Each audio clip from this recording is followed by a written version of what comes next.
Ini rumah sewa yang pernah didiami oleh Mona Fandi.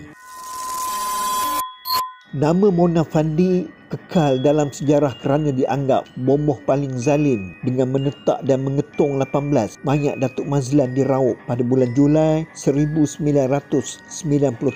Mayat Allahyarham ditanam dan kes ini telah menggemparkan seluruh negara. Pada 20 Julai 1993, Mona Fandi telah ditangkap dan mula disiasat berkaitan kes itu. Dan pada 9 Februari 1995, kes dibawa dan dibicarakan di Mahkamah Tinggi Temerloh.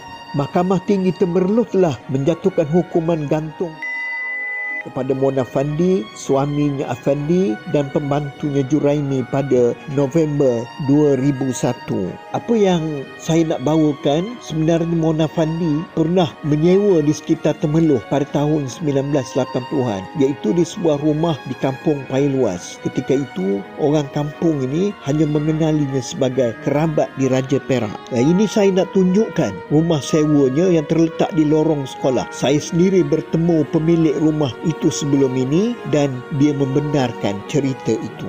Katanya dia sekeluarga tidak pernah diganggu, tapi orang lain yang datang mengakui memang pernah diganggu dan dia telah pun menjualkan rumah.